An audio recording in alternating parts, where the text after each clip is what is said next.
கவனிப்பது ஒரு பல்லவி பாடலாம். What a friend we have in Jesus.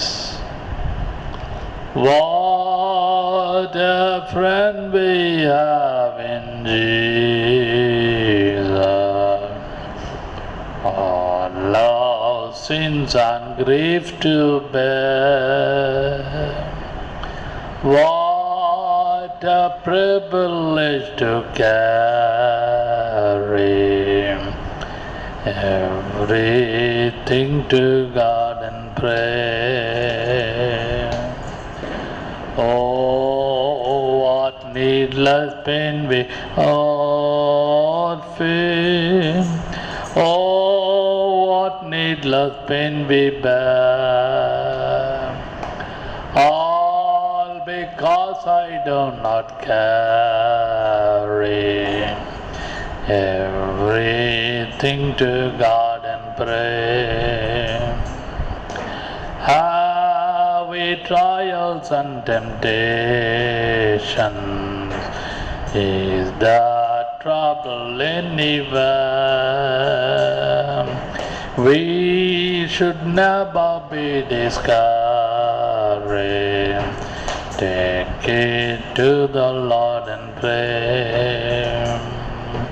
Can we find a friend so faithful, who will all our sorrow share? Jesus knows our weakness.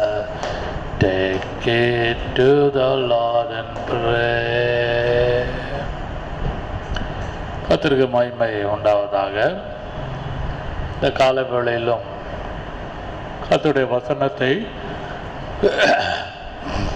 நீங்கள் நானும் தியானிக்கலாம். இதுவரைக்கும் கர்த்தர் நமக்கு கிருபையும் சமாதானத்தையும் மகிழ்ச்சியும் எல்லாவற்றையும் கர்த்தர் நமக்கு கொடுத்தார். அதுக்காக நாம் கர்த்தரை ஸ்தோத்திரிக்க கடமைப்பட்டிருக்கிறோம். இந்த காலை வேளையிலே செய்தியின் தலைப்பு ஃப்ரெண்ட் ஆஃப் காட், தேவனுடைய சிநேகிதன் அல்லது கர்த்தருடைய நண்பன், சிநேகிதன். 1-2 நாளாகமம் 20ஆம் அதிகாரம், 2 Chronicles chapter 20 verse 7. 20ஆம் அதிகாரம் 7ஆம் வசனத்தை வாசிக்கலாம்.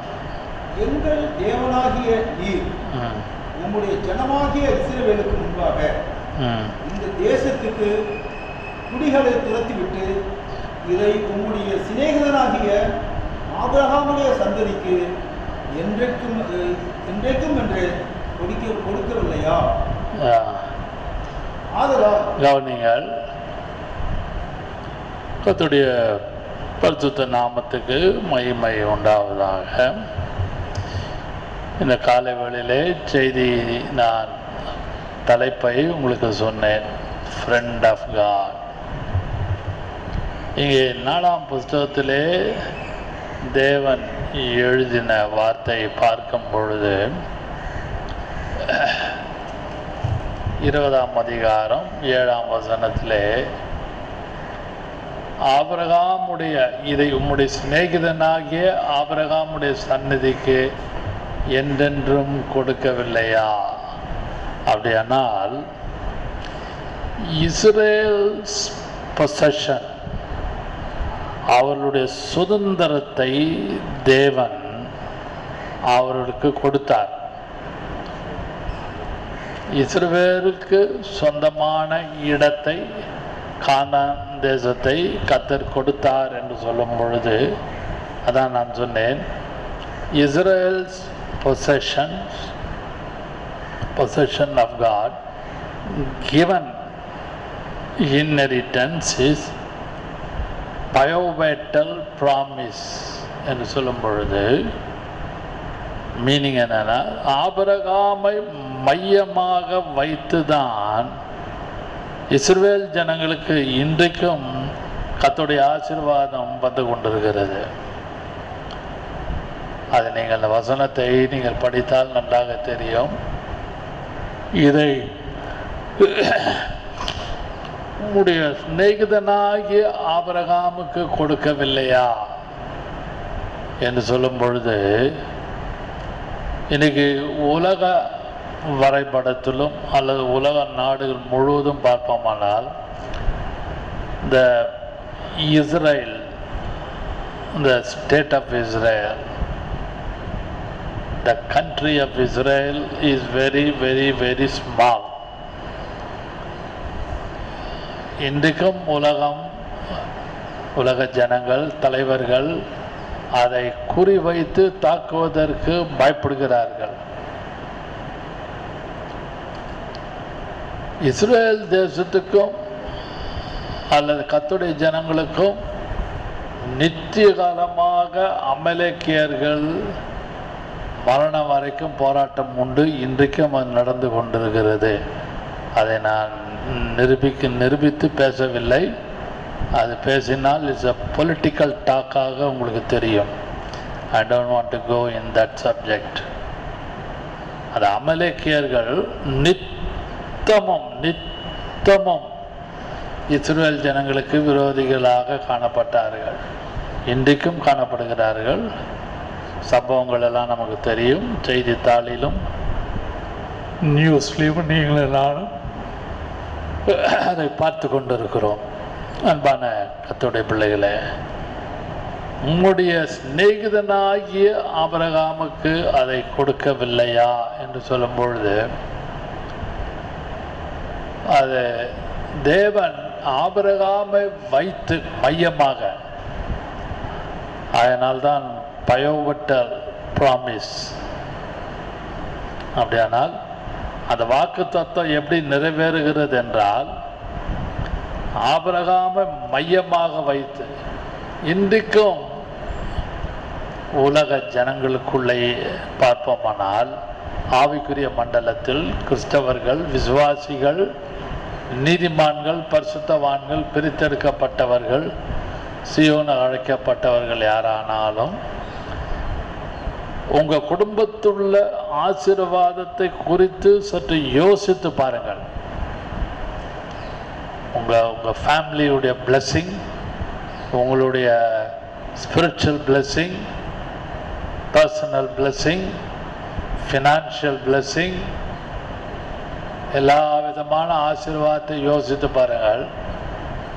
குடும்பத்தில் யாராவது ஒருத்தரை மையமாக கொண்டுதான் கர்த்தர் ஆசீர்வாதத்தை கொடுத்து கொண்டிருக்கிறார். ஹல்லேலூயா. நான் நல்லா ஜெபிச்சேன். எங்கள் அப்பா பாஸ்டர், எங்கள் தாயார் ஒரு ஊழியக்காரி, எங்களுடைய ரிலேஷன்ஸ் அப்படியே வழிமுறையாக அவர்கள் பென்டிகாஸ்டல் எக்ஸ்பீரியன்ஸில் இருக்காங்க. டீக்கன்ஸ் அண்ட் பிஷப்ஸ் என்று சொல்லி நீங்களும் நானும் அதை மேற்கோள் காட்டி சுதந்திரிக்க முடியாது. ஆனால் தேவனுடைய அநாதி தீர்மானத்தின்படி ஆசீர்வாதத்தை பார்க்கும் பொழுது, உம்முடைய சிநேகிதனாகிய ஆபிரகாமுக்கு அதை கொடுக்கவில்லையா? அப்படியானால் how Abraham was very intimate, எவ்வளோ நெருக்கமாக இன்டிமேட்டாக ஆபிரகாம் தேவனோடு பழகி கொண்டிருந்தான் என்று நாம் அதை பார்க்கும் பொழுது, வேதத்திலே நமக்கு ஆதியாகமத்திலே எத்தனையோ சான்றுகள் காணப்படுகிறது. 40 நீதிமான்கள் இருந்தால் அழிப்பீரோ, 30 நீதிமான்கள் இருந்தால் அழிப்பீரோ என்று பரிந்து பேசுகிறான் சோதோம் குமாராவுக்காக. ஆனாலும் கர்த்தர் அவனுடைய ஜெபத்தை கேட்டார். இல்லை என்று நாம் சொல்ல முடியாது. அநேக ஜெபங்களை தேவன் கேட்டிருக்கிறார், ஆபிரகாமுடைய ஜெபத்தை. முதல் குறிப்பை நான் மையப்படுத்துவேனானால், அன்கண்டிஷனல் கவர்னன்ட் வித் ஏப்ரகாம். நீங்கள் அந்த 2 நாளாகவும் 20ஆம் அதிகாரம் 7ஆம் வசனத்தை மறுபடியும் வாசிக்கலாம். தேவனாகிய நீர் உம்முடைய ஜனமாகிய இஸ்ரவேலுக்கு முன்பாக கவனியுங்கள், எங்கள் தேவனாகி நீர் உம்முடைய ஜனமாகிய இஸ்ரவேலுக்கு முன்பாக இந்த தேசத்து குடிகளை துரத்திவிட்டு, இந்த தேசத்து கானானின் தேசத்தின் குடிகளை துரத்திவிட்டு, உம்முடைய சிநேகிதனாகிய, நல்லா கவனிங்கள், யாருக்காக கர்த்தர் யுத்தம் செய்து தேசத்தின் உள்ள குடிகள் எல்லாம் விரட்டினார் என்று பார்க்கும் பொழுது அன்கண்டிஷனல் கவர்னன்ட் வித் ஆபிரகாம். ஆபிரகாமுடைய உடன்படிக்கையை சற்று படித்தால் நன்றாக விளங்கும். நான் அந்த covenant of Abraham, covenant with Abraham அந்த வார்த்தை அந்த தலைப்புக்குள்ளே நான் ஆழமாக போகவில்லை. அது பெரிய சப்ஜெக்ட். அது covenant with Noah, covenant with Abraham, covenant with David, இப்படியாக 7 விதமான உடன்படிக்கைகள் வேதத்திலே பழைய ஏற்பாட்டிலும் புதிய ஏற்பாட்டிலும் சேர்த்து காணப்படுகிறது. அதெல்லாம் என்னுடைய சப்ஜெக்ட் அல்ல. உம்முடைய சிநேகிதனாகிய ஆபிரகாமுக்கு நான் அதை கொடுக்கவில்லையா என்று பார்க்கும் பொழுது கர்த்தர் அதை தம்முடைய சிநேகிதனாகிய ஆபிரகாமுக்கு கர்த்தர் அதை கொடுக்கிறார். அது ஒரு பெரிய ஆசீர்வாதம், பெரிய கிருபை, பெரிய நன்மை. அன்பான கர்த்தருடைய பிள்ளைகளே, நீங்களும் நானும் நன்றாக அதை உணர்ந்து கொள்ள. அன்கண்டிஷனல் கவர்னன்ட். ஒரு ஃப்ரெண்டு எப்படியெல்லாம் இருப்பாங்கன்னு யோசிங்க.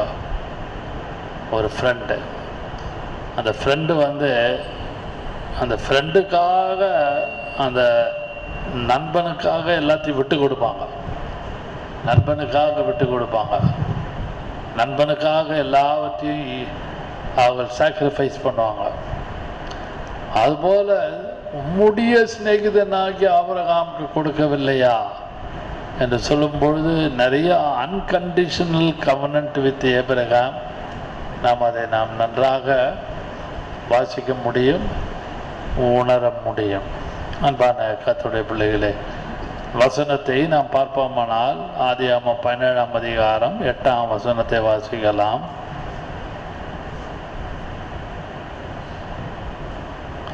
ஆதியாகமம் 17:8ஆம் வசனத்திலே நாம் அதை பார்ப்போமானால், நீர் பரதேசியாய் தங்கி வருகிற கானான் தேசத்து முழுவதையும் உனக்கும் உனக்கு பின்வரும் உன் சந்ததிக்கும் நித்திய சுதந்திரமாக கொடுத்து நான் அவர்களுக்கு தேவனாய் இருப்பேன் என்றார்.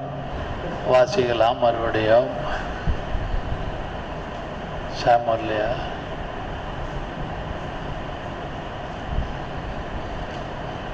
நீர், அதாவது உமக்கும் உடைய சந்ததிக்கும் கொடுப்பேன் என்று சொல்லும் பொழுது ஆசீர்வாதம் ஏன் நமக்கு வருது? பிள்ளைகளுக்கும் பிள்ளைகளின் பிள்ளைகளுக்கும் வருகிறதுக்கு காரணம் என்ன? ஏதோ சம் ஃபோர் ஃபாதர்ஸ் உடைய அந்த லிங்க், அந்த ப்ரேயர், அவங்களுடைய டெடிகேஷன், அதை வைத்து தான் கர்த்தர் எல்லாரையும் ஆசீர்வதிக்கிறார். என் ஜெபத்தை கேட்டார், என் மனைவி ஜெபத்தை கேட்டார், என் புருஷன் ஜெபத்தை கேட்டார். அப்படியெல்லாம் நாம் ரொம்ப ஈஸியாக ரொம்ப சாட்சி சொல்லிடுவோம், நம்ம பழகிறோம். ஆனால் வசனம் என்ன சொல்லுகிறது? ஆபிரகாமின் நிமித்தம் the whole nation was blessed because of Abraham நிமித்தம். இன்றைக்கு நீங்களும் நானும் இந்த ஸ்பிரிச்சுவல் பிளஸ்ஸிங்குக்குள்ளே கர்த்தர் நம்மை மூடி மறைத்து வழி நடத்துகிற காரணங்களில் பிரதான காரணம் ஃபாதர் ஆபிரகாம், தகப்பனாகிய ஆபிரகாம், ஸ்பிரிச்சுவல் ஃபாதர், அந்த ஆவிக்குரிய தகப்பனாகிய ஆபிரகாம் மூலமாக கர்த்தர் நம்மை உன்னதங்களில் உள்ள எல்லா ஆசீர்வாதத்தால கர்த்தர் நம்மை ஆசீர்வதித்திருக்கிறார். எபேசியர் 1ஆம் அதிகாரம் 3-4ஆம் வசனம் முடிந்தால் வாசிக்கலாம். Ephesians, book of Ephesians chapter 1, 3 and 4 நினைக்கிறேன். 3 and 4 வாசித்து பாருங்க. அவர் சகல உன்னதங்களில் உள்ள சகல ஆசீர்வாதங்களெல்லாம் நம்மை ஆசீர்வதித்திருக்கிறார். வாசிக்கலாம், இல்லாட்டி நான் வாசிக்கிறேன். 3:4 வாசிங்க. நம்முடைய கர்த்தராகிய இயேசு கிறிஸ்துவின் பிதாவாகிய தேவனுக்கு ஸ்தோத்திரம். ஸ்தோத்திரம். அவர் கிறிஸ்துவுக்குள் உன்னதங்களிலே இன் கிரைஸ்ட். அங்க இஸ்ரவேல் ஜனங்களுக்கு ஆசீர்வாதம் எப்படி வந்ததுன்னா, even now today, until even now today, இந்த நிமிஷம் வரைக்கும் பார்த்தீங்கன்னா, through Abraham, by Abraham, Israel நாடு முழுவதும் ஆசீர்வாதமாக இருக்க காரணம், சண்டை சச்சரவுலாம் இருக்குது. ஆனாலும் தேவன் அந்த ஆசீர்வாதத்தை ஊற்றி கொண்டும் இன்றைக்கும் அவர்களை ஆசீர்வதிக்க காரணங்களில் ஒன்று because of Abraham, covenant with Abraham. அதுபோல புதிய ஏற்பாட்டு இன் நியூ டெஸ்டமெண்ட்ல பார்க்கும் பொழுது, வாசியுங்கள் அந்த வசனத்தை. நம்முடைய கர்த்தராகிய இயேசு கிறிஸ்துவின் பிதாவாகிய தேவனுக்கு ஸ்தோத்திரம். அவர் கிறிஸ்துவுக்குள் இன் கிரைஸ்ட் உன்னதங்களிலே ஆவிக்குரிய சகல ஆசீர்வாதத்தினாலும் நம்மை ஆசீர்வதித்திருக்கிறார். நம்மை ஆசீர்வதித்திருக்கிறார். நம்மை, ஃபேமிலி, சில்ட்ரன், எல்லாரையும், சர்ச் அரவுண்ட் த குளோப், உலகம் முழுவதும் உள்ள எல்லா திருச்சபைகள், ஆவிக்குரிய திருச்சபைகள் எல்லாவற்றையும் த்ரூ கிரைஸ்ட், இன் கிரைஸ்ட், அந்த ஆசீர்வாதத்தை நீங்களும் நானும் அனுபவித்துக் கொண்டிருக்கிறோம். உன்னதங்களில் உள்ள சகல ஆசீர்வாதம். அப்படியானால் தேவன் ஆசீர்வாதத்தை உன்னதத்திலிருந்து ஆவிக்குரிய சகல எல்லா ஸ்பிரிச்சுவல் பிளஸிங்கும் நம்ம கொடுத்து தான் இருக்கிறார். அவர் ஆசீர்வதிக்கிறார். அவர் சபிக்கிற ஒரு தேவன் அல்ல, அவர் ஆசீர்வதிக்கிற தேவன். பிலேயாமை சபிப்பதற்கு, பிலேயாமை கொண்டு இஸ்ரவேல் ஜனங்களை சபிப்பதற்கு அந்த பேயோரின் குமாரனாகிய அந்த பாலாக் ராஜா, பேயோரின் குமாரனாகிய பாலாக் ராஜா கூப்பிடுறான். he invites with gifts. அப்படியானால் அவன் லஞ்சம் கொடுத்து, எண்ணாமோ 23 அதிகாரம் 24 அதிகாரத்தில் இருக்குது, வாசிங்க. பாலாக்கை நோக்கி, சரி வாசிங்க, வசனம் சொல்லி வாசிங்க. 23:1. பீலையாம் பாலாக்கை நோக்கி, நீர் இங்கே எனக்கு 7 பலிபீடங்களை கட்டி 7 காளைகளையும் 7 ஆட்டுக்கடாக்களையும் இங்கே எனக்கு ஆயத்தப்படுத்தும் என்றார். பீலையாம் சொன்னபடியே பாலாக்கு செய்தான். பாலாகும் பீலையாமும் ஒவ்வொரு பீடத்தின் ஒவ்வொரு காளைகளையும் ஒவ்வொரு ஆட்டுக்கடாவையும் பலியிட்டார். நான் குறிப்புக்கு வருகிறேன்.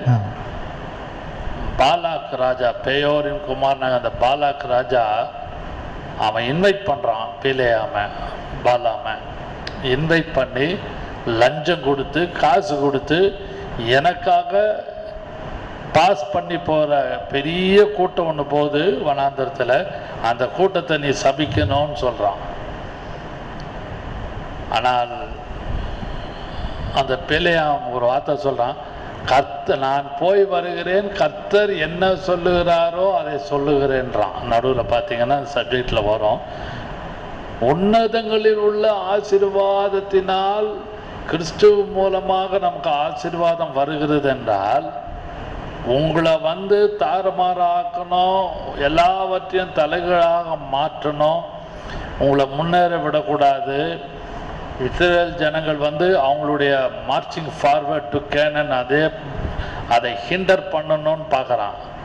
ஆனாலும் கர்த்தர் அதை நன்மையாக, ஆசீர்வாதமாக மாற்றி தருகிறார். அதுபோல உங்களுடைய ஃபேமிலி லைஃப், இதை பார்த்து கொண்டிருக்கிற யாரானாலும், உங்களுடைய பர்சனல் லைஃப், உங்களுடைய கிவிங் அண்ட் டேக்கிங், கொடுக்கல் வாங்குகிற விஷயம் எதானாலும், either in financial or any matter, எல்லாவற்றிலும் கர்த்தர் உன்னதங்களில் உள்ள ஆசீர்வாதத்தினால் தான் நம்மை ஆசீர்வதிக்கிறார். ஆவிக்குரிய ஆசீர்வாதம். அந்த ஆசீர்வாதத்தை நீங்களும் நானும் நன்றாக உணர வேண்டும். பரிசுத்த ஆவியானவர் இந்த கால வேளையிலே நம்ம எல்லாரோடும் பேசுகிறார். இந்த திருவிருந்திலே பங்கெடுப்பதற்கு முன்பாக, கர்த்தாவே அந்த இஸ்ரவேல் ஜனங்களை அன்கண்டிஷனலாக ஆசீர்வதித்தீர். அதுபோல என்னையும் எனக்கு உண்டான எல்லாவற்றையும் எந்த விதமான ஒரு நிபந்தனை இல்லாமல் எங்களை ஆசீர்வதிப்பீராக என்று ஒவ்வொரு நாளும் நீங்களும் நானும் ஜெபம் பண்ணுவோமானால் கர்த்தர் நமக்கு வேண்டிய கிருபையை அதிகமாக நமக்கு இன்னும் கட்டளையிடுவாராக. ஆமென். இரண்டாவதாக வாசிக்கலாம் இன்னொரு வார்த்தையை. யோசுவாவின் புஸ்தகம் 21ஆம் அதிகாரம், book of Joshua, chapter 21, 43 to 45. 45 21 43 to 45. இந்த பிரகாரமாக கர்த்தர் இஸ்ரவேலுக்கு கொடுப்பேன் என்று அவர்களுடைய பிதாக்களுக்கு ஆணையிட்ட தேசத்தை எல்லாம் கொடுத்தார். இந்த பிரகாரமாக என்னென்ன கொடுக்க வேண்டுமோ தேவனுடைய சித்தமோ அது கிடைக்க தான் செய்யும். அந்த விளையும் கொள்ளுங்கள். அந்த ஃபர்ஸ்ட் அன்கண்டிஷனல் பிளஸ்ஸிங்கில் இந்த பிரகாரமாக எது எது தேவனுடைய சித்தம் உங்களுக்கு கர்த்தருடைய அநாதி தீர்மானத்தின்படி கொடுக்க வேண்டும் என்று இருக்கிறதோ அது எந்த மனுஷனோ எந்த மனுஷியோ எந்த ரிலேஷனோ நைபரோ ஃப்ரெண்ட்ஸோ யாரும் அதை உதாசீனப்படுத்தி தடை செய்ய முடியாது. அதனால்தான் தன் சிநேகிதனாகிய ஆபிரகாமுக்கு கொடுக்கவில்லையோ அதே ஆக்கம் ஃப்ரெண்ட் ஆஃப் காட். அதை நன்றாக விளங்கிக் கொள்ளுங்கள். அடுத்த குறிப்பு இரண்டாவதாக ஐசையா 41:8. ஐசையா 41:8. என் தாசனாகிய இஸ்ரவேலே, நான் தெரிந்து கொண்ட யாக்கோபே, என் சிநேகிதனான ஆபிரகாமின் சந்ததியே, நான் பூமியின் கடையாந்தரங்களிலிருந்து 41:8 அதான் இப்ப வாசிச்சேன். என் தாசனாகிய இஸ்ரவேலே, நான் தெரிந்து கொண்ட யாக்கோபே, என் சிநேகிதனான ஆபிரகாமின் சந்ததியே. என் சிநேகிதனாகிய ஆபிரகாமின் சந்ததி, ஃப்ரெண்ட் ஆஃப் காட். நாம் எல்லாரும் எப்படிப்பட்ட சந்ததியிலே வருகிறோம் என்றால், ஆபிரகாமுடைய அந்த சிநேகிதன், அந்த ஃப்ரெண்ட், அந்த ஃப்ரெண்ட்ஷிப்புடைய அந்த ஜெனரேஷனில் தான் ஸ்பிரிச்சுவல் பிளஸ்ஸிங்கை கர்த்தர் நமக்கு கொடுத்து கொண்டிருக்கிறார். அதை நீங்களும் நானும் நன்றாக உணர வேண்டிய சிநேகிதனாகிய ஆபிரகாம். அப்படியானால் அவனுடைய க்ளோஸ் இன்டிமசி, இது கர்த்தர் சொல்கிறாரு. யாரும் ஏதோ ஒரு தீர்க்க தரிசனம் அல்லது ஒரு பரிசுத்தவானுடைய அறிக்கை அல்லது பழைய ஏற்பாட்டில் உள்ள தீர்க்கதரிசிகளுடைய அறிக்கை அல்லது புதிய ஏற்பாட்டில் உள்ள அப்பா பவுல் சீஷலுடைய அறிக்கை அல்ல, கர்த்தரே சொல்லுகிற வார்த்தை சிநேகிதன். அப்படியானால் கர்த்தருக்கும் ஆபிரகாமுக்கும் எந்த அளவுக்கு ஒரு இன்டிமசி இருந்ததுன்னு பாருங்க. இந்த செய்தியை பரிசுத்த ஆவியானவர் நம்மளோடு மறுபடியும் பேச காரணங்களில் அதை ஒன்றை யோசித்து நீங்களும் நானும் பார்க்க வேண்டும். தான் சிநேகிதனாகிய ஆபிரகாம், இன்டிமசி, அந்த close intimacy between master and slave. ஒரு எஜமானுக்கும் ஒரு அடிமைக்கும், ஒரு பாண்ட் சர்வெண்ட்டுக்கும் ஒரு மாஸ்டருக்கும் உள்ள அந்த பைண்டிங் எப்படி இருக்குன்னு பார்த்தீங்கன்னா, ரொம்ப அந்த கோரேஸுடைய நாட்களில் இதெல்லாம் நடக்குது. கிங் சைரஸ் அவருடைய நாட்களிலே இப்பேற்பட்ட காரியங்களை கர்த்தர் சொல்லி சொல்லி பாபிலோன் தேசத்தில் அடிமைகளாக இருக்கும் பொழுதே கர்த்தர் பல தீர்க்கதரிசிகள், ஏசாயா, எசேக்கியேல், எரேமியா, இப்படிப்பட்ட மேஜர் ப்ராஃபட்ஸை வைத்து கர்த்தர் அதிகமாக பேசி பேசி தன் சிநேகிதன் என்று சொல்லுகிற வார்த்தையை நீங்களும் நானும் நன்றாக உணர்ந்து கர்த்தரை ஸ்தோத்திரிக்க கடமைப்பட்டிருக்க. ஏசாயா 44:28 வாசிக்கலாம். ஏசாயா 44:28.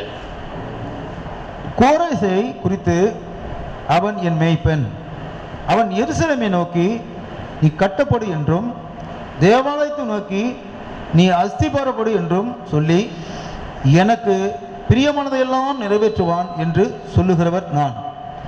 அதாவது ஒரு ஃப்ரெண்ட்ஷிப்பில் என்னென்ன கர்த்தர் வச்சிருக்காருன்னா, எனக்கு பிரியமானதெல்லாம் நிறைவேற்றுவான். அப்படியானால் ஒரு கோரேஸ் ராஜா, ஒரு அந்நியன், ஒரு புறஜாதி, அவன் கர்த்தரை அறியாதவன். அவனை குறித்துள்ள ஒரு நல்ல சாட்சி என்னன்னா, எனக்கு பிரியமானதை எல்லாம் கிங் சைரஸ் வில் டூ. அவன் ஒரு heathen king, he was a heathen king. ஆனால் அவனை கர்த்தர் தன்னுடைய வலது கருத்திலே எடுத்து உபயோகப்படுத்துகிறார். அப்படியானால் இயேசுவை அறிந்து சொந்த இரட்சகராக ஏற்றுக்கொண்டு ஞானஸ்நானம் எடுத்து கர்த்தரை அறிந்து அபிஷேகம் பெற்ற நீங்களும் நானும் எந்த அளவுக்கு அந்த கோரேசோடு பேசின தேவன் நம்மளோடு பேசுவார் என்று யோசிங்க. ஒரு ஹீதன் கிங், அவன் ஒரு புறஜாதியான், யெகோவாவின் தெய்வத்தை அறியாதவன். அவனை தேவன் தனக்கு எனக்கு பிரியமானவன் என்று சொல்லும் பொழுது நீங்களும் நானும் தேவனோடு பிரியமாக நடக்கிறோமா இல்லையா என்று யோசித்து பார்த்து இந்த காலை வேளையிலே இந்த திருவிருந்திலே பங்கெடுப்பதற்கு முன்பாக, கர்த்தாவே இந்த திருவிருந்திலே பங்கெடுப்பதற்கு முன்பாக உமக்கு பிரியமானவனாக பிரியமானவளாக நான் நடக்கக்கூடிய கிருபையை நீர் கட்டளையிடுவீராக என்ற ஒவ்வொரு நாளும், இங்கே மட்டுமல்ல ஒவ்வொரு நாளும் வீட்டிலையும் ஜெபிக்கும் பொழுது கர்த்தர் உங்களுக்கு வேண்டிய எல்லா ஆசீர்வாதங்களையும் ஈக பர ஆசீர்வாதத்தை கொடுத்து வழி நடத்துவாராக. மூன்றாவதாக கடைசியாக யாக்கோபு 2ஆம் அதிகாரம் 23வது வசனம். யாக்கோபு 2ஆம் அதிகாரம் 23வது வசனம். அப்படியே ஆபிரகாம் தேவனை விசுவாசித்தான், அது அவனுக்கு நீதியாக எண்ணப்பட்டது என்கிற வேத வாக்கியம் நிறைவேறிற்று. அவன் தேவனுடைய சிநேகிதன் எனப்பட்டான். அவன் விசுவாசித்தபடினாலே சிநேகிதன் என்று அழைக்கப்பட்டான். அவன் விசுவாசித்தான். என்ன விசுவாசித்தான்? கர்த்தர் எனக்காக யாவையும் செய்து முடிப்பார். ஆமென். அதான் விசுவாசம். ஹல்லேலூயா. அவனை சொல்றாரு கர்த்தர். நீங்க நல்லா படிச்சீங்கன்னா ஆதியாகமம் 15ஆம் அதிகாரம் என்று நினைக்கிறேன். He didn't consult any family members.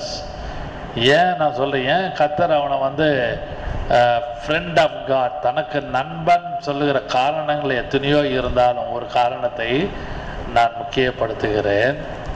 வாசிக்கலாம். ஆதியாகமம் 17ஆம் அதிகாரம் 15ஆம் அதிகாரம் என்று நினைக்கிறேன். வாசியுங்கள் முதலாம் வசனத்தை. ஹல்லேலூயா. இந்த காரியங்கள் நடந்த பின்பு கர்த்தருடைய வார்த்தை ஆபிரகாமுக்கு தரிசனத்தில் உண்டாகி, அவர் ஆபிராமே நீ பயப்படாதே, நான் உனக்கு கேடகமும் உனக்கு மகா பெரிய பலனுமாய் இருக்கிறேன் என்றார். அதற்கு ஆபிராம், கர்த்தராகிய ஆண்டவரே, அடியனுக்கு என்ன தருவீர்? நான் பிள்ளை இல்லாமல் இருக்கிறேனே. தமஸ்கு ஊரானாகிய இந்த எலியேசர் என் வீட்டு விசாரணைக்காரனாய். ஆதியாகமம் 22ஆம் அதிகாரம் முதல் 2 வசனத்தை வாசியுங்கள். இந்த காரியங்கள் நடந்த பின்பு தேவன் ஆபிரகாமை சோதித்தார். எப்படி எனில், அவர் அவனை நோக்கி ஆபிரகாமே என்றார். அவன் இதோ அடியேன் என்றான். அப்பொழுது அவர், உன் புத்திரனும் உன் ஏகசுதனும் உன் நேசகுமாரனும் ஆகிய ஈசாக்கை நீ இப்பொழுது அழைத்து கொண்டு மோரியா தேசத்துக்கு போய் அங்கே நான் உனக்கு குறிக்கும் மலைகள் ஒன்றின் மேல் அவனை தகன பலியாக பலியிடு என்றார். 3ஆம் வசனம். ஆபிரகாம் அதிகாலையிலே எழுந்து தன் கழுதையின் மேலே சேனங்கட்டி தன் வேலைக்காரரின் 2 பேரையும் தன் குமாரன் ஈசாக்கையும் கூட்டிக் கொண்டு தகன பலிக்கு கட்டைகளையும் பிளந்து கொண்டு தேவன் தனக்கு குறித்த இடத்திற்கு புறப்பட்டு போனான். கவனிங்கள், தேவன் தனக்கு குறித்த இடத்துக்கு புறப்பட்டு போனான். அதிகாலமே எழுந்து, he was a tent dweller.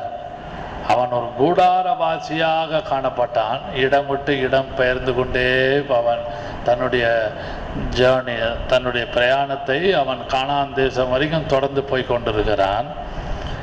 அவனுடைய அந்த கூடார வாசியாக இருக்கிற காலகட்டத்தில் நீங்களும் நானும் இந்த உலகத்திலே ஒரு கூடார வாசியாக தான் காணப்படுகிறோம். இந்த உலகத்தை விட்டு அடுத்த உலகத்துக்கு போகிற வரைக்கும் we are something like a tent dweller. Building இருக்கலாம், லேண்ட் இருக்கலாம், ப்ராப்பர்ட்டி இருக்கலாம். But even now we are something like a tent dweller.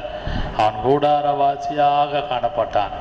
அன்பான கர்த்தர், அதிகாலமே எழுந்து என்று சொல்லும் பொழுது அந்த முதல் 2-3 வசனத்தில் யாக்கோபு 2:23 ஆபிரகாம் விசுவாசித்தான் என்று சொல்லி அவன் சிநேகிதன் என்று சொல்ல காரணங்களில் ஒன்று, அவன் தன் family members even to the wife or children, யாருக்கிட்டையும் வேலைக்காரர்கள் யாருக்கிட்டையும் ஒன்று சொல்லாமல் அதிகாலமே எழுந்து அவன் பலி செலுத்த போனான். கர்த்தர் சொல்ல, உன் புத்திரன் ஏகபுத்திரன், ஒரே குமாரன், நேசகுமாரன் என்று அதை எல்லாம் சொல்லிட்டே வந்துட்டு அவர் சொல்லுகிற ஒரு வார்த்தை என்னவென்றால், நீ போய் அவனை பலிபடுத்தலவை. இதெல்லாம் அவன் சொல்கிறான். கர்த்தர் அந்த ஒரே ஒரு பிள்ளையை கேட்குறார். அதை அப்படியே பலிபடுத்தி கொண்டு போகிறதுக்கு முன்பாக he didn't consult any family members within the tent.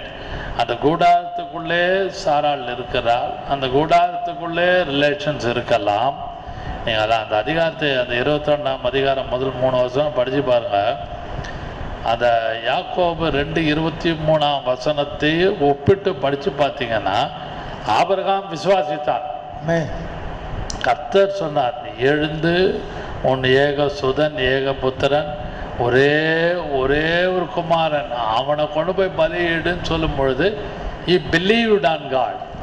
அதுபோல் கர்த்தர் எது சொல்லுகிறாரோ without consultation with your family members. நல்ல ஆழமான வார்த்தை, ரொம்ப அனுபவமுள்ள வார்த்தை, ரொம்ப கஷ்டமான வார்த்தை, ஏற்றுக்கொள்ள முடியாத வார்த்தை, மற்றவர்களோடு பகிர்ந்து கொள்ள முடியாத வார்த்தை. அவன் யார்கிட்டையும் போய் கன்சல்ட் பண்ணலை, அவன் இம்மீடியட்டாக ஒபே பண்ணபடினாலே அவன் சிநேகிதன், ஃப்ரெண்ட் ஆஃப் காட் என்ற ஒரு பெயர் கர்த்தரிடத்திலிருந்து பெற்றுக்கொண்டான். அதனாலே இந்த 3வது குறிப்பிலே அவன் விசுவாசித்தான். 3 குறிப்பை நாம் தியானித்தோம். Unconditional covenant, unconditional blessing. 2வது அவனுடைய க்ளோஸ் இன்டிமசி வித் காட். அதனாலே he was called friend of God. அவன் தேவனுடைய நண்பன், சிநேகிதன். 3வது அவன் விசுவாசித்தான். எல்லாவற்றிலும் அவன் தேவனை விசுவாசித்தபடினாலே யாக்கோபு தன்னுடைய நிருபத்தில் எழுதுகிறாரு, அவன் ஆபிரகாம் சிநேகிதன் என்று எண்ணப்பட்டான். அதனால் இந்த காலை வேளையிலே திருவிருந்தில் பங்கெடுப்பதற்கு முன்பாக, கர்த்தாவே உம்மோடு நான் ஐக்கியமாய் இருந்து உம்முடைய வசனத்தை தியானித்து எல்லாவற்றிலும் உம்முடைய சிநேகிதியாக காணப்பட்டு எல்லாவற்றிலும் உம்மிடத்திலிருந்து நல் சாட்சி பெற்றவளாக ஜீவிக்க கர்த்தர் எனக்கு கிருபை தாரும் என்று கேட்டு இன்னும் ஆழமாக நீங்களும் நான் கர்த்தரிடத்தில் நெருங்குவோமாக. நாம் ஜெபம் பண்ணுவோம். ஹல்லேலூயா, praise the Lord. Where He leads me I will follow. Where He leads me I will follow. Where He leads me I will follow. Take thy cross and follow Him. எவ்விடத்தும் பின்னே செல்வேன், எவ்விடத்தும் பின்னே செல்வேன், எவ்விடத்தும் பின்னே செல்வேன், எந்தன் இயேசு ஓடு செல்வேன். Where He leads me. ஒருவேளை பள்ளத்தாக்கா இருக்கலாம், அல்லது மேடான ஒரு மலைப்பாங்கான நிலைமையாக இருக்கலாம். Maybe life's are ups and down. உண்மைதான். எல்லா காலகட்டத்திலும் அவர் நடத்துகிற பாதையிலே ஆபிரகாம் சென்றபடினாலே he was called friend of God. தேவனுடைய சிநேகிதன் என்று அழைக்கப்பட்டான். அப்பேற்பட்ட கிருபை கர்த்தர் நமக்கு கொடுத்த கிருபைக்காக அவரை ஸ்தோத்திரிப்போம். ஹல்லேலூயா, ஹல்லேலூயா. ஆமென், ஆமென், ஆமென்.